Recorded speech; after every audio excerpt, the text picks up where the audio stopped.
What? I mean, do the sequel.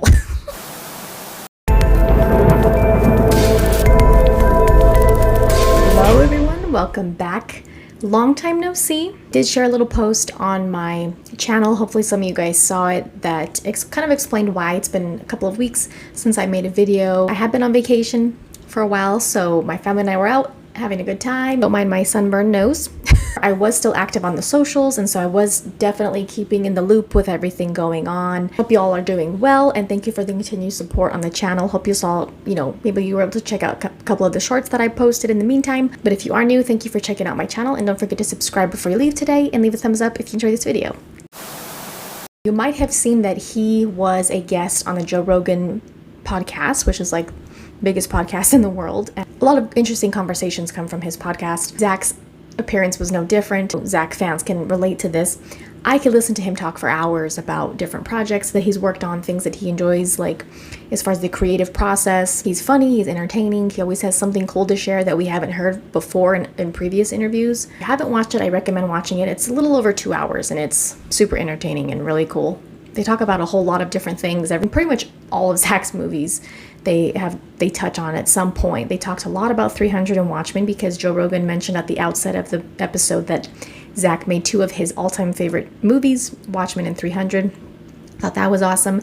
And Joe Rogan obviously has a great appreciation for Zack's work and artists like him. And Joe Rogan even mentioned in the episode that he is a big supporter of artists being able to showcase their original intention for work, their work and their original visions, and I really appreciated that he said that. Now, the first thing I want to point out that Zack shared on that episode is regarding Rebel Moon and the director's cuts for both movies. Now, we have not had a release date shared just yet for either one of them. The only upcoming release date that we do know of is April 19th for Rebel Moon Part 2, The Scargiver, which obviously is the PG-13 version. He shared that they're both going to come out on the same day.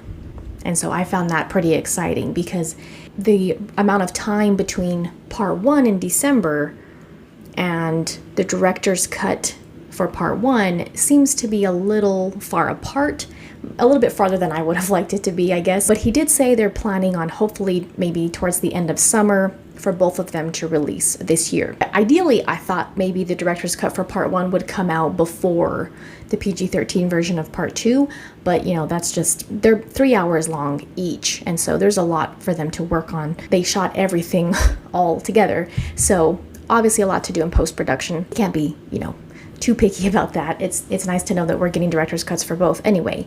So both on the same day and aiming towards the end of summer. So good news on that, and hopefully there'll be maybe a hard release date. Maybe with the release of Part 2, maybe they'll have a release date for the director's cuts. I think maybe that would be a cool time to share. If not, maybe, during some kind of event, a Netflix event or something like that. But they are coming out on the same day, so we'll have 6 solid hours of Rebel Moon director's cuts to spend the day watching, which is exciting.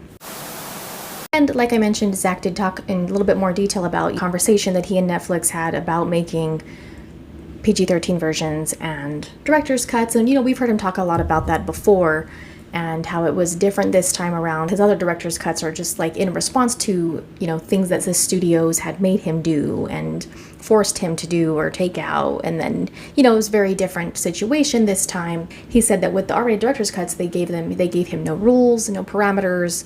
It's just like, make the movies that you want to make. So I really appreciate that. And I also appreciate hearing Zack talk about how he is definitely proud of the PG-13 versions. So I think as fans, we are kind of getting frustrated sometimes, like, why aren't studios just letting him release the original, just why are there always 2 versions?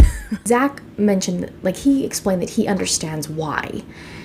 Because of viewership and reaching a larger audience, especially because Netflix, it's a different model, right, than going to a movie theater to watch these movies. Netflix relies on viewership, 100%, getting in front of people pressing play to watch it. Maybe the fans are kind of like, okay, if you're going to do that, then, the R-rated version should have just came out at the same time. I think that would have been awesome. I mentioned this in other videos before. I don't have as much of a gripe with it this time around because, like Zack said, it's very different from the past. And the whole reasons behind getting a director's cut is very different this time around. He like, that was the whole, like, getting a director's cut was a prerequisite to doing the PG-13 version this time around. It's totally different. Before I wrap up for today, another interesting thing that he shared when they were talking about 300 is that, well, they talked a lot about 300. It kept coming up throughout the whole conversation, and Watchmen. One of the things he mentioned about when they were pitching, when Zack and one of the producers were trying to pitch 300 to different studios, and no one wanted to take it. One of the things he mentioned when they took it to Warner Brothers was that he was supposed to do I Am Legend at that time, and that totally caught. I was like, wait, what? Stop. Hold on. Wait, what? Don't just roll past that. Go back and talk about it more. It's interesting that he said that, because in the I Am Legend, there's an Easter egg. It's like, well, I guess you would consider it an Easter egg.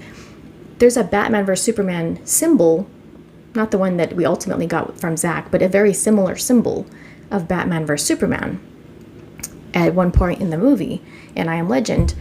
Obviously, that was far before we got, Batman vs Superman from Zack, but I was like, what? I mean, do the sequel.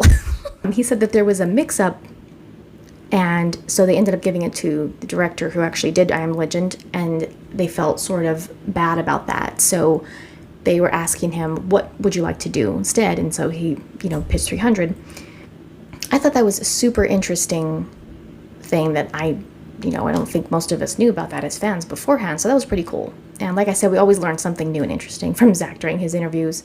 I just like hearing him talk about working on the movies and his process, and a lot of different things that he shares are usually pretty interesting that come up. So I thought that was pretty cool. I wonder what kind of mix-up would happen where one director thinks they're gonna, I don't know, maybe some kind of miscommunication across, leadership teams. I don't know, but that is pretty interesting that's how it happened, and that's how he ended up being able to do 300 at Warner Brothers. Like I said, they had a really cool conversation, and so if you haven't watched it, I suggest watching it. I wanted to share those details though. Stop by on the channel and share that, especially the update for Rebel Moon director's cuts, and hopefully, like I said, in the near future, maybe we'll have a solid release date. But it's obvious, but I really appreciate knowing that they're going to come out on the same day, because that's awesome. But in the meantime, thank you guys so much for the support. Happy to be back on the channel. Don't forget to like, share, comment, subscribe if you enjoyed this video and my other content, and we'll see you guys soon.